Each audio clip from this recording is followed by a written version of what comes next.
Jemaat Tuhan yang dikasihi Tuhan Yesus, mari kita mengambil saat teduh sejenak.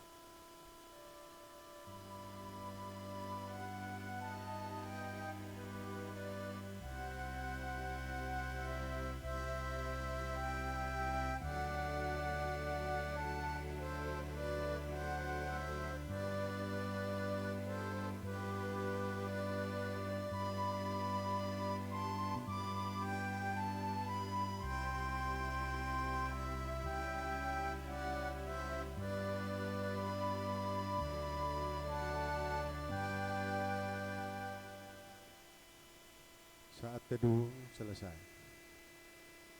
Shalom Alaikum dan selamat malam jemaat yang dikasihi Tuhan. Pada hari Minggu tanggal 31 Mei 2020, kita memperingati Hari Raya Pentakosta atau turunnya Roh Kudus.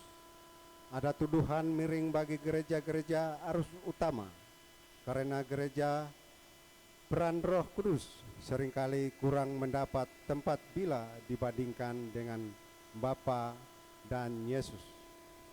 Sementara gereja-gereja beraliran karismatik dan Pentakosta, peran Roh Kudus sangat penting sekali. Lalu bagaimanakah sebenarnya kita memandang Roh Kudus dalam kehidupan gereja? Bagi gereja, arus utama pengajaran gereja tidak lagi sentral pada kristologi, melainkan pada Trinitarian, yaitu peran yang sama dalam Bapa, Anak, dan Roh Kudus, sehingga tidak ada yang lebih utama daripada yang lain. Hal ini penting untuk dipahami oleh umat, bahwa Roh Kudus memiliki peran yang sama penting dengan Bapa dan Anak. Melalui ibadah tengah minggu atau ibadah rumah tangga saat ini, yang seharusnya kita lakukan di rumah keluarga Bapak Ibu Trison Siringoringo, karena situasi saat ini di mana bangsa dan negara kita sedang menghadapi wabah virus COVID-19, maka ibadah kita lakukan melalui rekaman.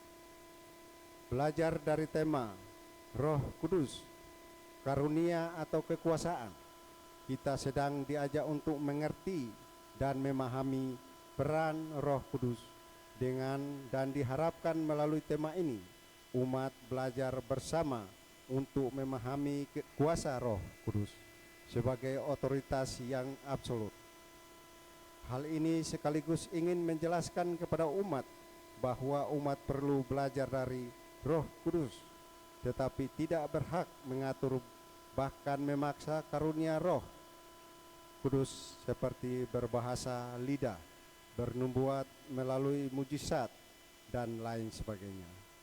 Sebagai identitas kerohanian seseorang dan membandingkannya dengan orang yang lain yang tidak memiliki karunia-karunianya yang dipandang istimewa seperti yang disebutkan tadi.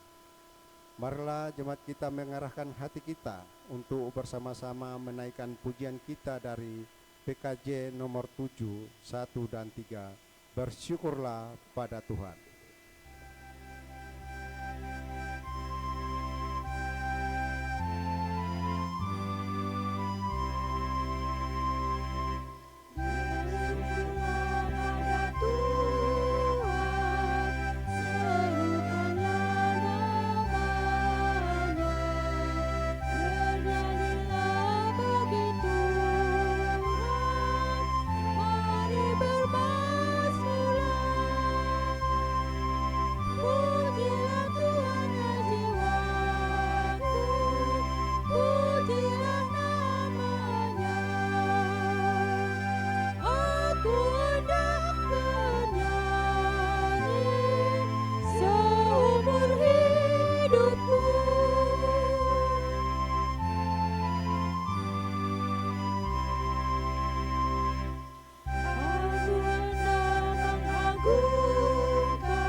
Mari kita satu dalam doa syukur.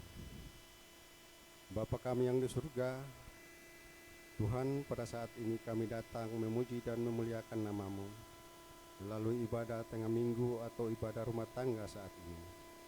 Ibadah yang seharusnya dilakukan di rumah keluarga Bapak Ibu Trison Siringoringo, karena situasi saat ini di mana bangsa dan negara kami sedang menghadapi wabah virus COVID-19. Maka ibadah dilakukan melalui rekaman. Tuhan Yesus, Juru Selamat kami yang hidup, kuduskanlah kehidupan kami, agar kami layak menerima kebenaran firman-Mu. Bapa dalam surga, kami mohon urapi Bapak Pendeta yang akan menyampaikan kebenaran firman-Mu ya Tuhan, agar firman yang disampaikan oleh Bapak Pendeta tidak berlalu begitu saja dalam kehidupan kami. Biarlah firman-Mu boleh mengubah setiap hati kami untuk lebih taat kepadamu.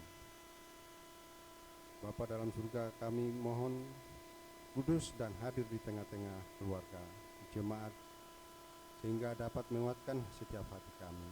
Bapa di dalam surga, kami mohon berkati kami, peralatan yang kami gunakan dalam ibadah keluarga pada malam hari ini, baik kantoria, multimedia, dan setiap kami yang mengambil bagian dalam ibadah rumah tangga ini.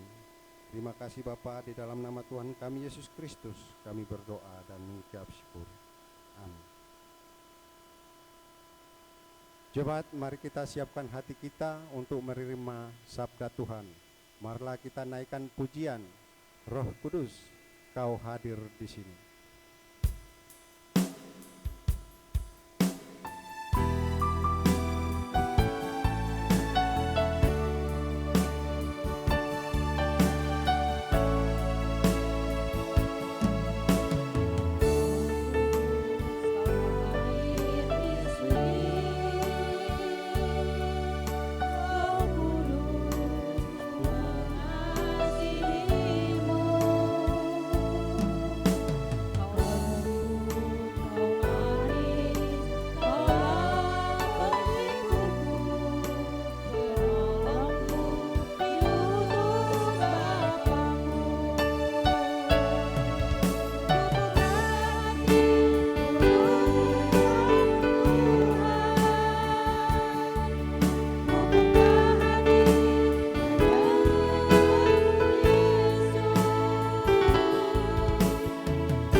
Saudara-saudara yang Tuhan kasihi, mari kita siapkan hati kita untuk mendengarkan dan merenungkan sabda Tuhan. Mari kita berdoa.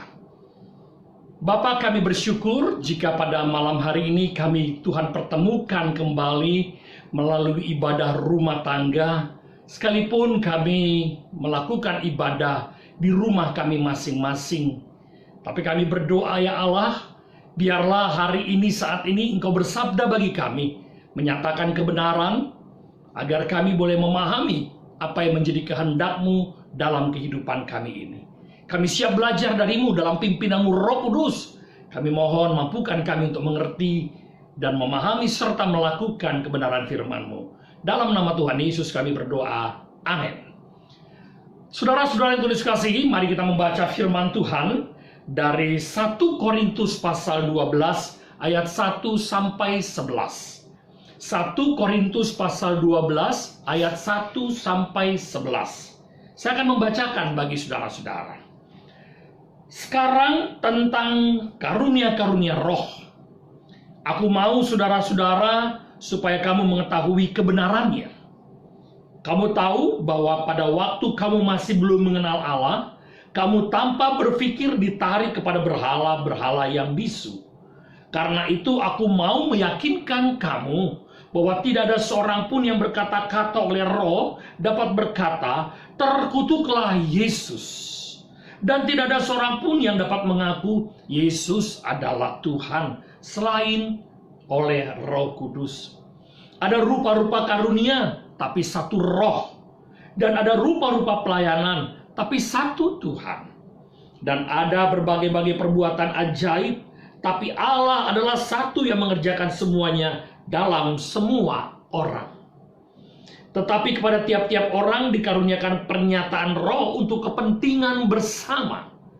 Sebab kepada yang seorang roh memberikan karunia untuk berkata-kata dengan hikmat, dan pada yang lain roh yang sama memberikan karunia berkata-kata dengan pengetahuan. Kepada yang seorang roh yang sama memberikan iman, dan kepada yang lain ia memberikan karunia untuk menyembuhkan. Kepada yang seorang roh memberikan kuasa untuk mengadakan mukjizat, dan kepada yang lain ia memberikan karunia untuk bernubuat. Dan kepada yang lain lagi ia memberikan karunia untuk membedakan bermacam-macam roh. Kepada yang seorang ia memberikan karunia untuk berkata-kata dengan bahasa roh. Dan kepada yang lain ia memberikan karunia untuk menafsirkan bahasa roh itu. Tetapi semuanya ini dikerjakan oleh roh yang satu dan yang sama, yang memberikan karunia kepada tiap-tiap orang secara khusus, seperti yang dikehendakinya. Saudara-saudara yang Tuhan Yesus kasihi, ada sindiran atau ungkapan yang kadang-kala tidak menyenangkan bagi gereja-gereja arus utama. Apa sih gereja-gereja arus utama itu? Gereja arus utama itu adalah gereja-gereja yang bisa kita katakan gereja-gereja yang tua. Misalkan ada gereja HKBP, GKP, GKI, Gereja Batak Karo, Gereja Simalungun, Gereja Metodis, gereja yang tersebar di beberapa daerah yang lain, Gemit, Gemis, GPI, dan beberapa gereja-gereja lain. Nah, itu disebut dengan julukan gereja arus utama. Apa sindirannya? Dikatakan di gereja-gereja arus utama itu Roh Kudus adalah pribadi yang sangat jarang dibicarakan, sangat jarang dikhotbahkan, sangat jarang diungkapkan. Yang kedua, sindiran yang kedua adalah gereja arus utama itu tidak memiliki Roh Kudus karena ibadahnya monoton, khotbahnya datar, lalu kemudian kaku, membosankan, ada urutan-urutannya, lagu-lagunya juga tidak memberi semangat, dan lain sebagainya, dan lain sebagainya. Tapi betulkah demikian? Nah, saudara, ada seorang pendeta yang bernama J.L. Packer. Dia mengatakan demikian. Jika bukan karena pekerjaan Roh Kudus, tidak akan ada Injil, tidak ada iman, tidak akan ada gereja, dan tidak ada kekristenan di dunia sama sekali. Ya, Packer benar. Itu sebabnya apa yang dikatakan oleh 1 Korintus 12 ayat 3 yang kita baca tadi, Paulus mengingatkan, tidak ada seorang pun yang dapat mengaku Yesus adalah Tuhan selain oleh Roh Kudus. Tanpa Roh Kudus bekerja dalam diri manusia, dalam diri persekutuan atau gereja, tidak mungkin timbul iman kepada Kristus dalam dirinya. Artinya, percaya Yesus dengan sungguh-sungguh berarti sama dengan karunia Roh Kudus. Saya ulangi lagi. Percaya Yesus dengan sungguh-sungguh itu sama artinya dengan menerima karunia Roh Kudus. Ada beberapa karunia Roh Kudus. Mari kita melihat dari 1 Korintus 12 ayat 4 sampai 6 yang tadi kita baca. Ayat 4 sampai 6 dikatakan demikian. Ada rupa-rupa karunia tapi satu roh. Dan ada rupa-rupa pelayanan tapi satu Tuhan. Dan ada berbagai-bagai perbuatan ajaib, tetapi Allah adalah satu yang mengerjakan semuanya dalam semua orang. Dengan kata lain, saudara-saudara, apapun gereja kita, apapun alirannya, apapun bentuk ibadah kita, ingatlah bahwa semua adalah oleh karena Roh Kudus. Karunia-karunia yang dimaksud oleh Rasul Paulus, dia mencatat ada beberapa. Ada karunia untuk berkata-kata dengan hikmat, ada karunia berkata-kata dengan pengetahuan, ada karunia iman, karunia menyembuhkan, mengadakan mukjizat, bernubuat, membedakan bermacam-macam roh, karunia bahasa roh, karunia untuk menafsirkan bahasa roh. Tetapi yang sering kali terjadi adalah banyak gereja atau banyak orang lebih menekankan pada bagian yang tertentu. Misalkan yang saat ini sering kali kita dengar, identitas seorang Kristen sangat ditentukan dengan bisa atau tidaknya berbahasa roh. Ini yang sering kali rasanya kok kurang nyaman ya kita dengar. Atau mungkin ketika kita pernah mendengar, dan saya sudah pernah berkali-kali menyampaikan dalam khotbah dan renungan, bahwa ada statement yang menyatakan orang yang bisa berbahasa roh tidak akan mempan dengan virus corona. Artinya virus corona tidak akan bisa menjangkau orang yang bisa berbahasa roh. Kebal. Nah, kira-kira begitu. Apakah seperti itu? Padahal ada banyak macam-macam karunia bahasa. Roh salah satu memang. Ada bahasa untuk berhikmat, pengetahuan, menyembuhkan, bernubuat, melakukan berbagai macam, membedakan macam-macam roh, dan menafsirkan berbahasa roh, dan yang lain. Nah, kata rupa-rupa atau pembagian dalam bahasa Yunani disebut dengan kata diairesis. Diairesis, bentuk tunggal, artinya memiliki pembagian.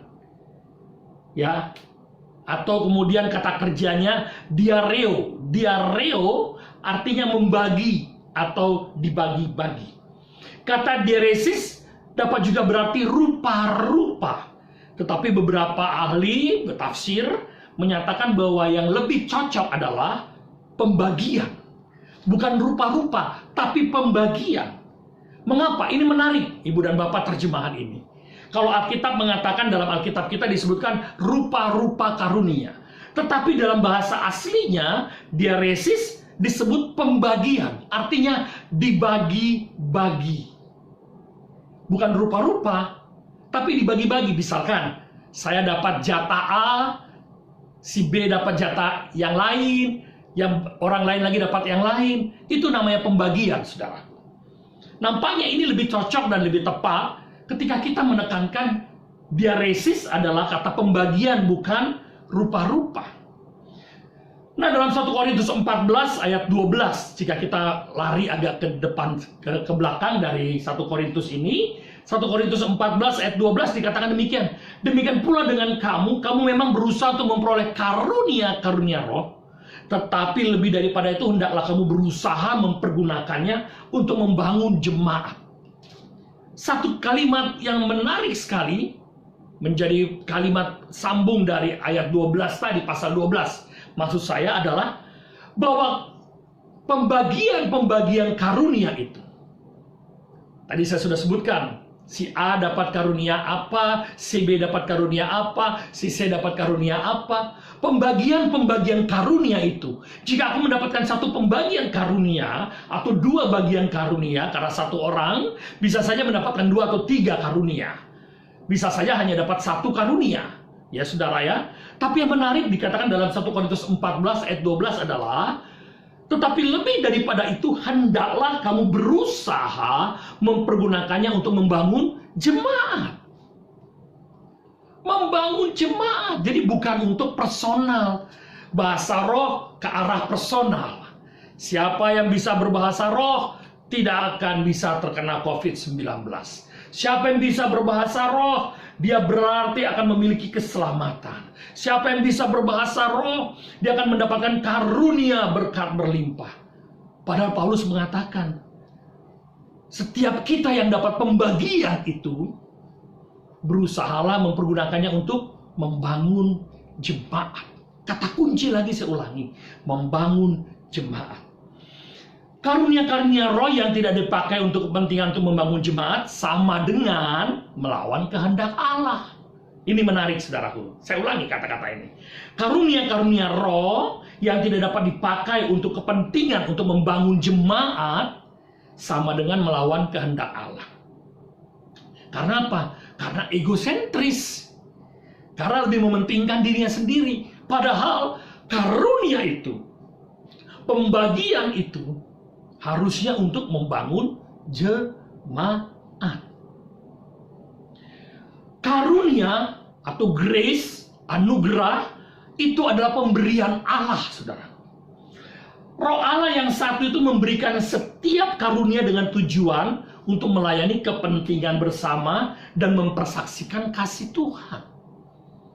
Karunia itu adalah anugerah. Tadi saya sebutkan, karunia grace, anugerah. Karunia atau anugerah itu adalah pemberian Allah untuk kepentingan bersama dan mempersaksikan kasih Kristus. Pemilikan satu karunia hendaklah jangan sampai menjadi kesombongan. Ya, jika kita bisa berbahasa roh, janganlah jadi sombong. Merasa bahwa derajat kita lebih tinggi, kerohanian kita lebih tinggi. Orang yang tidak berbahasa roh akan lebih rendah. Ini menarik sekali, saudara. Dan ini seringkali terjadi. Orang-orang diidentikan dengan kemampuan berbahasa. Itu menunjukkan dia memiliki kualitas iman. Padahal belum tentu. Dari semua karunia itu tidak ada yang paling utama. Tidak ada yang paling hebat. Sama. Semuanya baik jika digunakan untuk membangun jemaat dengan kasih. Nah, kembali kepada teks 1 Korintus 14 ayat 12 yang tadi. Banyak orang berusaha belajar untuk memperoleh atau menerima karunia itu. Namun sekali lagi itu adalah pemberian cuma-cuma dari Allah. Karena itu adalah kasih karunia. Justru dengan setiap apa yang kita miliki, yang dibagi oleh Allah pada kita, hendaklah kita terdorong untuk melakukan sesuatu bagi orang lain. Demi kemuliaan nama Tuhan. Jadi apa yang Tuhan bagi pada kita, hendaklah itu boleh dijadikan berkat bagi orang lain. Firman Tuhan mempersaksikan bahwa karunia untuk bernubuat, melayani, mengajar, menasehati, membagikan sesuatu, memberi pimpinan, itu menunjukkan kemurahan. Karena tidak dipendam sendiri, tidak disimpan sendiri, tapi disalurkan kepada yang lain. Nah, karunia roh, pelayanan Tuhan dan pekerjaan Allah, ini kita akan bahas bersama dari 1 Korintus 12 ayat 4-6. Apa yang dimaksud dengan karunia-karunia roh? Istilah Yunani yang digunakan untuk karunia-karunia roh dalam 1 Korintus 12 ayat 1 yang tadi kita baca, sekarang tentang karunia-karunia roh, aku mau saudara-saudara supaya kamu mengetahui kebenarannya. Apa maksudnya karunia-karunia roh itu? Dalam bahasa Yunani disebut dengan pneumatikoi. Pneumatikoi artinya hal-hal pemberian rohani bagi orang percaya. Tadi sudah saya sebutkan di awal. Ini berarti pembagian pemberian bagi orang percaya. Pemberian yang seperti apa? Alkitab mengajarkan bahwa yang namanya karunia tidak pernah berdiri sendiri. Sekali lagi saudaraku, bahwa yang namanya karunia roh tidak pernah berdiri sendiri, tetapi selalu berdampingan dengan pelayanan Tuhan dan pekerjaan Tuhan. Ini menarik. Tadi sudah saya jelaskan bahwa ketika saya mendapatkan karunia roh, maka saya harus membangun jemaat, membangun kehidupan persekutuan, membangun kehidupan relasi dengan orang lain. Karena apa? Karena karunia roh tidak pernah berdiri sendiri, tapi selalu berdampingan dengan pelayanan Tuhan dan pekerjaannya. Rasul Paulus berkata dalam 1 Korintus 12 ayat 4-6, ini menjadi penekanan kita. Ada rupa-rupa karunia tapi satu roh. Saudara, ada rupa-rupa karunia tapi satu roh. Dan ada rupa-rupa pelayanan tapi satu Tuhan. Dan ada berbagai-bagai perbuatan ajaib, tapi Allah adalah satu yang mengerjakannya dalam semua orang. Artinya yang perlu kita sadari, jika aku mendapat bagian A, bagian B, bagian C, yang lain juga dapat yang lain, dan dapat yang lain, dapat yang lain, ingatlah bahwa itu adalah karunia pemberian dari Allah. Pemberian dari Allah. Dan Allah yang sama itu, yang satu itu, adalah Allah yang memberikan kepada semua orang. Itu anugerah Allah. Nah, tiga kata karunia atau roh, tiga kata karunia roh, atau pemberian rohani, ada karunia, karismata. Ada pelayanan, diakonia. Ada pekerjaan, energemate. Saya ulangi saudaraku. Kesimpulan dari Yohanes 2 dari kisah dari 1 Korintus 12 ayat 4-6 tadi adalah tiga kata karunia roh atau pemberian rohani adalah karunia, karismata, yang berdampak pada diakonia atau pelayanan yang dikerjakan melalui pekerjaan baik, yaitu energemata. Energemata yang kita kenal dengan kata energi, kekuatan, daya dobrak. Itu yang harus ada. Jadi jangan hanya menerima karunia, tapi tidak melakukan pelayanan. Dan kemudian tidak melakukan pekerjaan baik. Ini yang bahaya. Nah, ketiganya menempati posisi yang sejajar satu sama lain.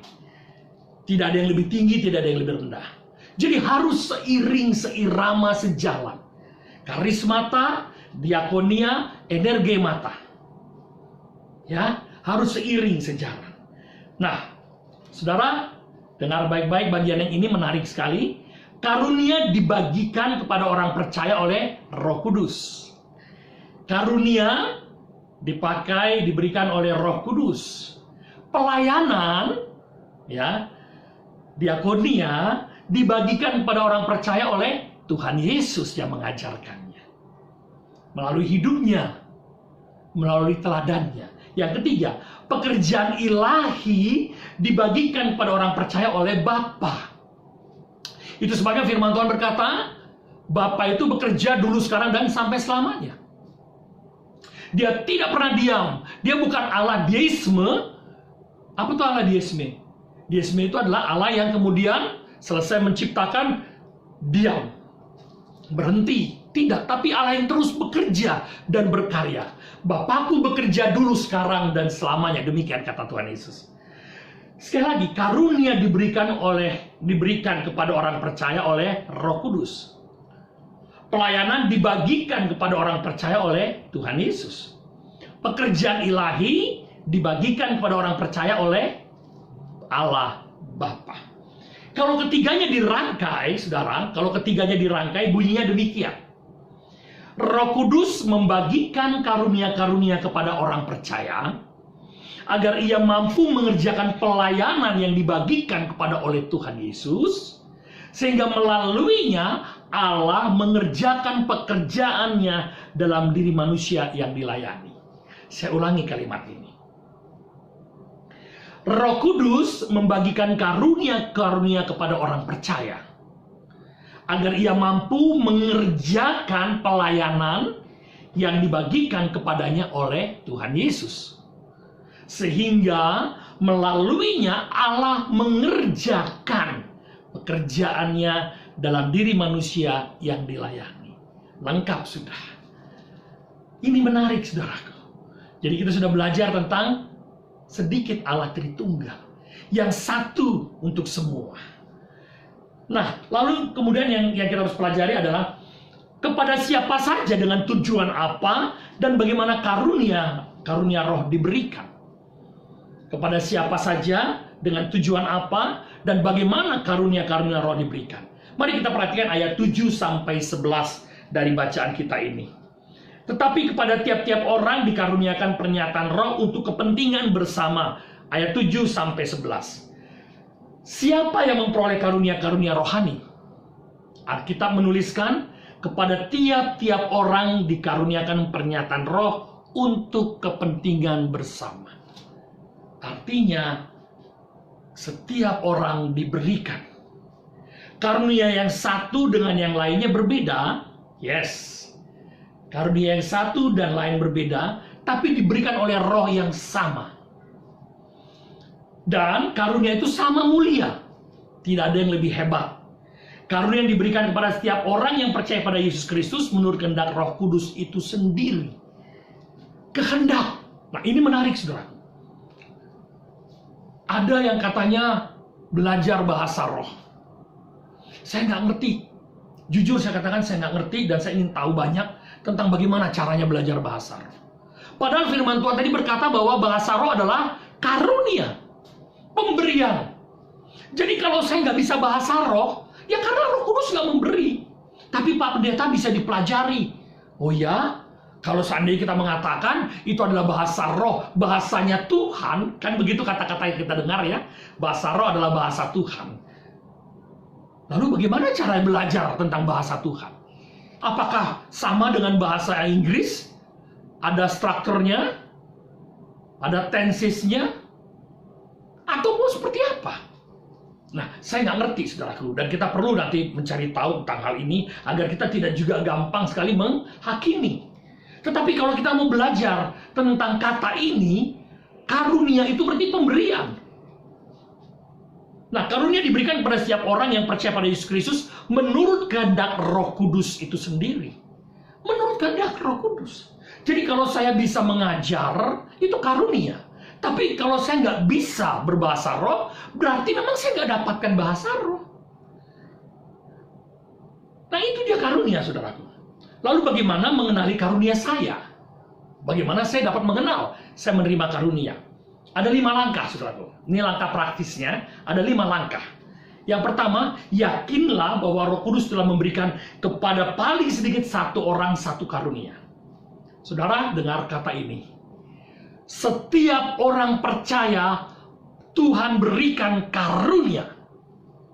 Masih ingat kisah tentang seorang kaya yang akan bepergian, yang memberikan talenta-talenta. Ada yang 1, ada yang 2, ada yang 5.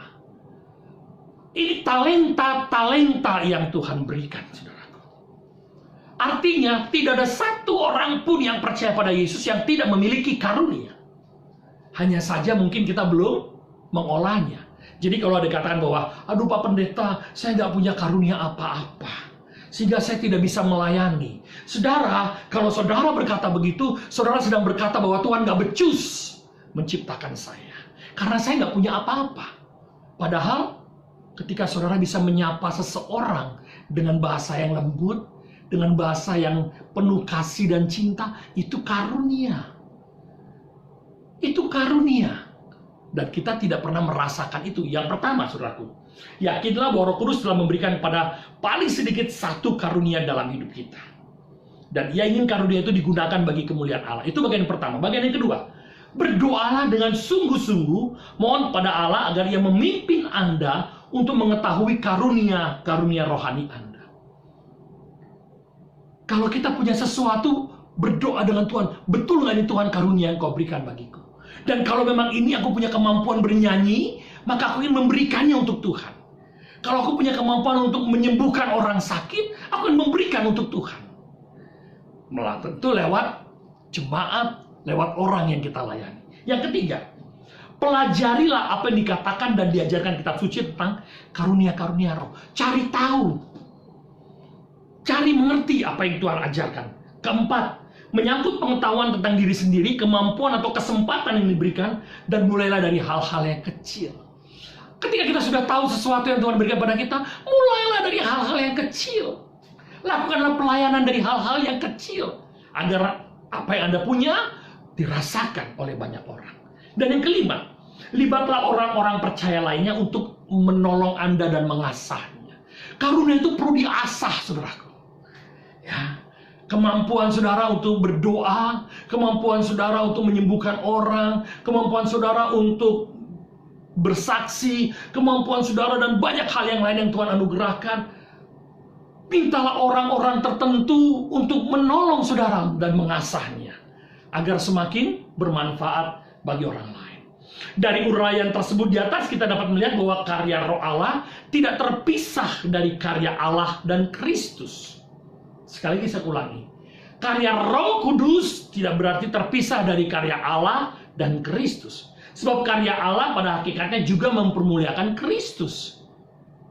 Itu jadi satu kesatuan yang harus kita pahami. Karya Roh Allah nyata dalam karya penciptaan Allah, dalam seluruh sejarah keselamatan, dan juga dalam karya pembaruan yang dinyatakan dalam peristiwa Pentakosta.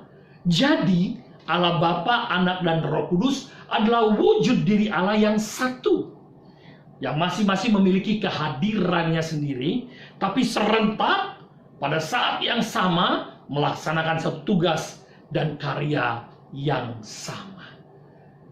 Kita sudah belajar sedikit bahwa dalam gereja Protestan, gereja Arus Utama, Roh Kudus tetap ada. Karena di dalam Roh Kudus ada Bapa dan ada Yesus. Di dalam gereja-gereja menekankan Kristologi ada Bapa dan ada Roh Kudus. Jadi sama. Karena tidak bisa pisahkan. Dengan demikian, mari selidiki dan pahami apa sih kemampuan kita, apa sih karunia yang Tuhan berikan, dan ingat baik-baik, itu untuk memuliakan Tuhan dan membangun hidup jemaat, hidup persekutuan, hidup orang-orang di sekitar kita. Tuhan Yesus memberkati kita. Amin. Kita berdoa untuk firman Tuhan. Bapak Surgawi, kami bersyukur untuk firman-Mu yang mengingatkan pada kami bahwa Roh Kudus itu hadir, itu berkarya, bekerja dalam hidup kami. Oleh sebab itu ajarkan kami untuk menyadari dan melihat kemampuan, karunia, pembagian yang sudah Tuhan berikan bagi kami di dalam hidup kami masing-masing, agar dapat kami pergunakan untuk kemuliaan bagi nama-Mu dan menjadi berkat bagi sesama. Dalam Yesus Kristus kami bersyukur untuk firman-Mu. Amin. Saudara-saudara, sehubungan dengan situasi saat ini yang tidak memungkinkan persembahan diedarkan, kami memberi kesempatan bagi saudara yang hendak memberi persembahan dengan mengirim atau transfer ke rekening yang ada di layar multimedia. Jemaat juga dapat mengantar persembahan dan memasukkan ke dalam kotak persembahan yang berada di depan kantor sekretariat gereja pada hari dan jam kerja pukul 08.30 sampai dengan 16.30 waktu Indonesia bagian Barat. Jemaat POG Immanuel Kopassus juga menyediakan rekening khusus bagi jemaat yang tergerak hatinya untuk berbagi berkat dan menolong mereka yang saat ini sedang kesusahan akibat wabah penyakit corona, di mana dana yang terkumpul nantinya akan disalurkan ke lembaga-lembaga resmi atau rumah-rumah sakit untuk membeli APD dan kebutuhan medis lainnya, dan atau kepada mereka yang sedang membutuhkan untuk mendukung hidup sehari-hari. Rekening khusus untuk donasi penanggulangan wabah corona POG Immanuel Kopassus di Jantung dapat melihat di slide. Dimohon untuk menginformasikan pengiriman atau mengirim bukti transfer kepada Bendahara Majelis Jemaat Penatua Risma Penababan.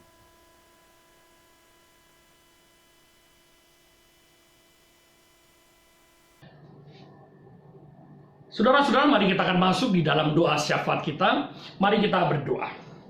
Bapa Surgawi, kami bersyukur jika pada saat ini kami Tuhan bawa untuk dapat memberikan persembahan. Seberapapun ini, biarlah boleh menjadi tanda syukur kami kepada Allah atas banyak hal berkat yang Tuhan berikan bagi kami. Kami berdoa bagi kami yang masih ada dan kami menyimpan beberapa harta kami, biarlah kami juga pergunakan dengan baik di hadapan Tuhan. Demikian juga kami berdoa untuk gereja Tuhan, majelis jemaat yang mengelola persembahan ini, agar sungguh-sungguh dapat dikelola dengan baik dan benar.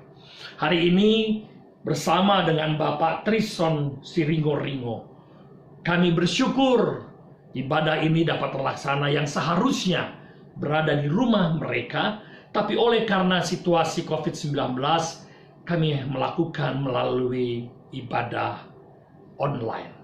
Kami doakan Bapak Siringo-Ringo sebagai kepala keluarga dalam pekerjaan, dalam tugas, dalam pelayanannya di gereja Tuhan, kehidupan rohaninya, juga kesehatannya Tuhan berkati. Termasuk pelaksanaan seleksi tugas di luar negeri agar berjalan lancar dan berhasil, serta lolos seleksi. Kami menyerahkan anakmu ini ke dalam tanganmu Bapa. Demikian juga untuk ibu yang mendampingi sebagai seorang ibu rumah tangga. Tuhan memberkati, termasuk juga dalam kehidupan kegiatan di rumah maupun pelayanan di gereja, dalam kehidupan sehari-hari dan kesehatannya. Termasuk kami berdoa khusus untuk kelancaran persalinan yang akan dilakukan pada bulan Juli mendatang. Tuhan merawat buah kandungan, merawat ibu, sehingga pada saat yang tepat Tuhan memberikan kepada keluarga ini anak yang menjadi pengikat buah cinta dan juga anugerah dari Tuhan yang terindah dalam keluarga ini. Tuhan berkati agar semua berjalan dengan baik, bayi dalam kandungan dan ibu juga dalam kondisi sehat pada saat nanti melahirkan. Kami doakan juga agar keluarga ini terus dalam lindungan tangan kasih-Mu Tuhan.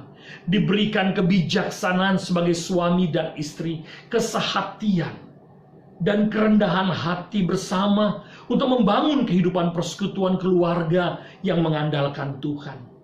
Kami juga berdoa untuk orang tua dari Bapak dan Ibu Siringo-Ringo. Tuhan berkati dimanapun orang tua mereka berada. Pemeliharaan Tuhan sempurna bagi keluarga mereka. Kami juga mau berdoa ya Allah untuk gereja Tuhan Pauk Immanuel Kopassus. Kami doakan agar setiap kami dapat merasakan karunia Allah di dalam hidup persekutuan kami. Karena kami yakin semua kami di gereja Tuhan di Pauk Immanuel Kopassus, Tuhan anugerahkan, Tuhan berikan, Tuhan bagi karunia. Sehingga harusnya kami dapat lakukan itu untuk pelayanan bersama di dalamnya memuliakan Allah dan melakukan karya pekerjaan ilahi bagi hormat dan kemuliaan Tuhan dan tentu menjadi berkat bagi sesama. Berkati majelis jemaat, Bapak Ibu penatua yang bekerja melayani, berbagi waktu dengan keluarga, Tuhan pelihara hidup mereka. Sertai dan pimpin mereka ya Allah. Kami berdoa untuk saudara-saudara kami yang sedang mengalami berbagai macam kesusahan, kesulitan. Baik sakit, baik mereka yang kehilangan pekerjaan, menganggur karena COVID-19 ini. Tuhan, tolonglah agar segera bangsa kami ini lepas dan bebas dari COVID-19 ini.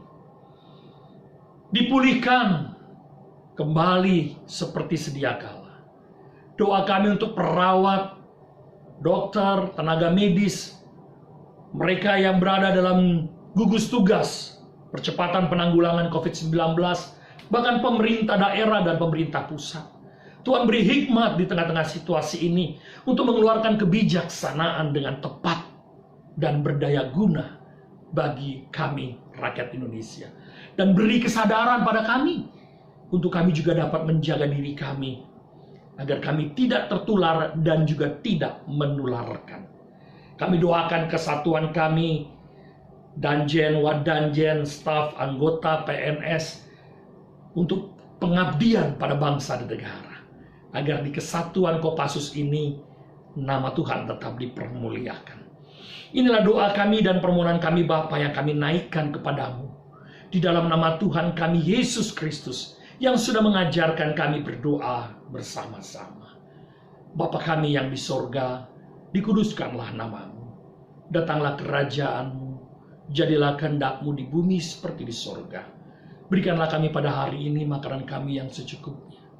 Dan ampunilah kami akan kesalahan kami, seperti kami mengampuni orang yang bersalah pada kami. Dan janganlah membawa kami ke dalam pencobaan, tapi lepaskanlah kami daripada yang jahat. Karena Engkau yang punya kerajaan dan kuasa dan kemuliaan sampai selama-lamanya. Amin. Saudara-saudara yang Tuhan kasih, kita akan segera mengakhiri persekutuan kita pada saat ini. Mari kita menaikkan pujian dari pelengkap Kidung Jemaat 125, Dia Sanggup.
Saudara-saudara, terimalah berkat Tuhan bagimu. Kiranya Allah sumber pengharapan memenuhi saudara dengan segala sukacita dan damai sejahtera dalam imanmu, supaya oleh kekuatan Roh Kudus engkau berlimpah-limpah dalam pengharapan. Bapa, terima kasih.